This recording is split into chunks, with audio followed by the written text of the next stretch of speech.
بسم اللہ الرحمن الرحیم اللہم صلی علی محمد و علی محمد وجل فرجہم۔ ایک طویل حدیث سے اقتباس۔ مولا علی علیہ الصلوۃ والسلام نے طلحہ سے ارشاد فرمایا، اے طلحہ، کیا تو نے نہیں دیکھا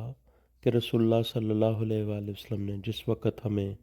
کاغذ اور قلم لانے کو کہا تاکہ آپ صلی اللہ علیہ وآلہ وسلم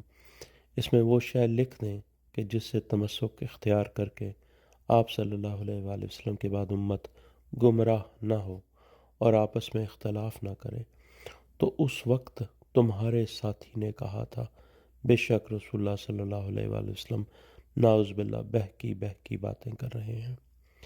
پس رسول اللہ صلی اللہ علیہ وآلہ وسلم غضبناک ہوئے اور اس چیز کو ترک کر دیا۔ اس نے کہا، ہاں بالکل، بے شک میں اس کا گواہ ہوں کہ اس نے ایسا کہا۔ آپ علیہ الصلوۃ والسلام نے فرمایا، جب تم وہاں سے نکل گئے تو رسول اللہ صلی اللہ علیہ وآلہ وسلم نے مجھے اس چیز کے بارے میں فرمایا جس کو آپ صلی اللہ علیہ وآلہ وسلم لکھنا چاہتے تھے، اور عام لوگوں کو اس پر گواہ بنایا، اور جبرائیل علیہ السلام نے آپ صلی اللہ علیہ وآلہ وسلم کو خبر دی کہ بے شک اللہ تعالیٰ جانتا ہے کہ عنقریب یہ امت اختلاف کرے گی، بے شک اللہ تعالیٰ جانتا ہے کہ عنقریب یہ امت اختلاف کرے گی اور متفرق ہو جائے گی۔ پھر اس کے بعد رسول اللہ صلی اللہ علیہ وآلہ وسلم نے ایک صحیفہ منگوایا، اور جس کو لکھنے کا آپ صلی اللہ علیہ وآلہ وسلم نے ارادہ کیا تھا مجھے املا کرا دیا، اور پھر اس پر 3 اشخاص کو گواہ بنایا،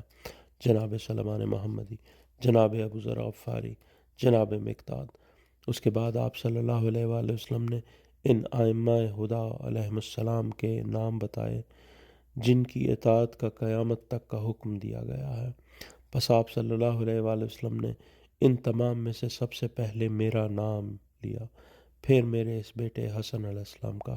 پھر میرے اس بیٹے حسین علیہ السلام کا، اس کے بعد میرے اس بیٹے حسین علیہ السلام کی اولاد سے ہونے والے 9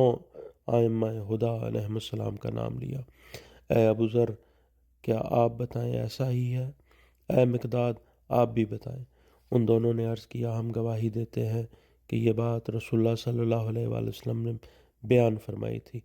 طلحہ نے کہا، اللہ کی قسم، بے شک میں نے رسول اللہ صلی اللہ علیہ وآلہ وسلم سے سنا کہ آپ صلی اللہ علیہ وآلہ وسلم نے حضرت ابو ذر غفاری کے بارے میں فرمایا تھا، زمین نے کسی ایسے شخص کا بوجھ نہیں اٹھایا اور آسمان نے ایسے شخص پر